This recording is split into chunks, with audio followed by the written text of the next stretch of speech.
Focus ce soir sur les réalisatrices afghanes. On retourne à l'actualité. On regarde un extrait de L'Orphelinat signé Shahbano Sadat. C'était en 2019.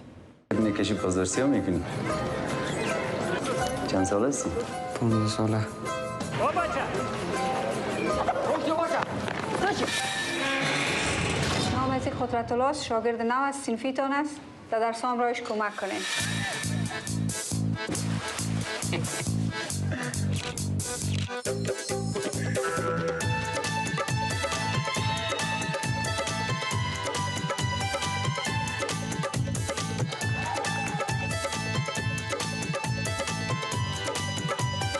بچه‌ها تغییرات در سطح رهبری حزب و دولت آمده. رفیق نجیب دیگه مسئولیت رهبری حزب و دولت به دوش نداره.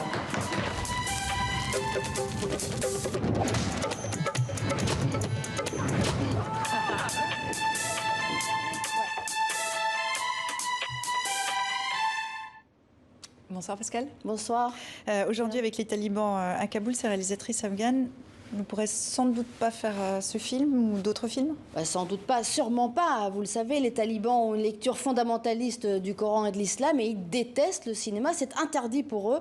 Donc une des premières choses qu'ils vont faire quand ils vont arriver au pouvoir, c'est fermer les salles de cinéma. C'est évidemment fermer toutes les boîtes de production et les initiatives. Tout comme la musique d'ailleurs, c'est interdit aussi. Et alors vous imaginez quand ce sont des femmes qui font le cinéma, alors là, c'est totalement impensable pour elles. Donc évidemment, le monde du cinéma afghan est inquiet. Les femmes réalisatrices ont du souci à se faire. Alors, dans son film, dont vous venez voir un extrait, Shahbano, en fait, à la fin, évoque le vent de panique qui est en train de se passer actuellement à Kaboul. Vous allez le voir sur ces images, vous allez voir, il y a l'armée, c'est la débandade complète.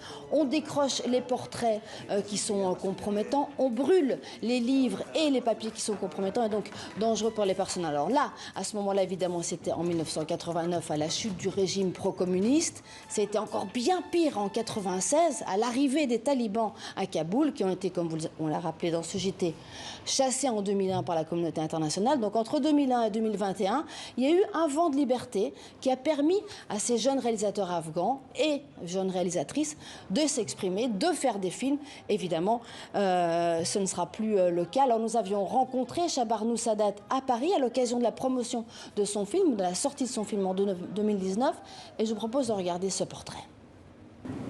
Rien ne prédestinait cette jeune Afghane à devenir la première cinéaste de son pays. En 2001, sa famille ultra-religieuse et exilée en Iran décide de revenir dans son village en Afghanistan. Shahbano a 11 ans. Il n'y avait pas d'électricité, pas d'eau, pas de téléphone, pas de transport, rien. Le village ne comptait que 8 maisons. Cela me prenait 3 heures aller, 3 heures retour pour passer la montagne et aller dans une école de garçons dans le village d'à côté. Et sa vie est un vrai film de fiction. De la fac de cinéma à Kaboul au festival de Cannes, Shahbano semble prédestinée.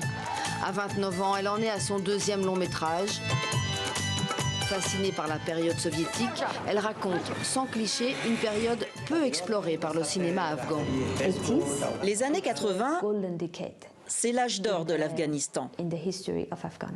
Que ce soit pour le cinéma, la musique, le tourisme, la culture, l'éducation, tout. Les gens qui vivaient à cette époque racontent que la vie à Kaboul, c'était vraiment le rêve.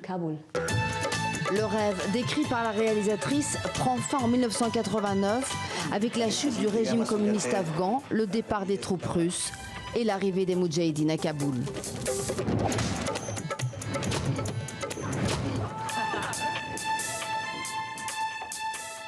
Pour cette rencontre il y a 2 ans, si on revient à la situation aujourd'hui avec l'Afghanistan qui tombe entre les mains des talibans, ces jeunes cinéastes, hommes ou femmes, sont en train de fuir. Vous avez des nouvelles?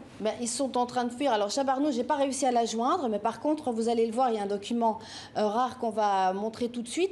Je vous explique le contexte. C'est clair qu'il y a des gens, les intellectuels, les gens qui ont travaillé dans des ONG, les gens qui ont milité pour les écoles de filles. Eh bien, tous ces gens, évidemment, ils sont aujourd'hui, ils ont du souci à se faire parce que les talibans vont les chercher. Alors, On a retrouvé ce document, c'est Sarah Karimi, c'est une jeune réalisatrice qui a fait des documentaires, des films, et qui venait de prendre la tête du CNC afghan, donc le Centre national des films afghans, en 2019. C'était la première fois qu'une femme prenait la tête de ce centre. Donc vous imaginez, c'est lent les évolutions, mais ça arrive. Elle se filme elle-même à Kaboul. Elle est en train de fuir son bureau. Elle va chez elle, lui, à ses enfants. Elle se fuit. Elle commente cette fuite.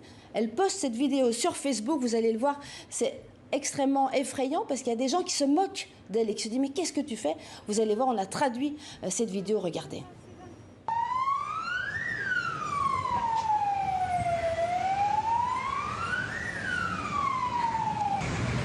سلام طالبان وارد شهر شدن و ما داریم فرار میکنیم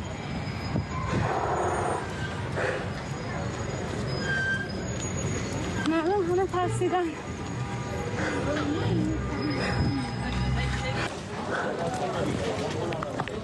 چی بگیرم؟ افغان فیلم بگیر احمق شما طالب است چی میگی؟ چی ترسی؟ چی ترسی؟ تو لوده هستی خب؟ من اگه ترس داشتم میگریختم خب؟ نگریختم اینی میست فهمیدی؟ تو پاسپورتم در جیبم است نگریختم میفهمی؟ کونی پدر نولد لوده اینی میدونم طالب آورده نه؟ طالب آمنده خلاص است چرا میخندی؟ برای شما فرق نمیکنه نه؟ برای دیگه میرم خانه. Vous voyez, c'est dingue, c'est-à-dire qu'il y a un retournement de situation, il y a des gens à Kaboul, malheureusement, qui sont contents de l'arrivée des talibans et qui sont contents de voir que les intellectuels, les femmes qui avaient pris un peu d'espace, un peu de liberté, un peu de créativité, eh bien, doivent fuir. Alors la fin de la vidéo, c'est qu'elle arrive chez elle, il y a ses enfants, son fils va aller voir ce qui se passe dans la rue, elle dit « Mais non, on ne sort pas là, on s'enferme et on va voir. » Alors évidemment, on va suivre, on va essayer de savoir ce qui est arrivé à Sarah Karimi et on lui souhaite évidemment qu'elle puisse se mettre à l'abri. Et vous les contacterez pour nous, on en reparle demain. Merci Pascal, à demain.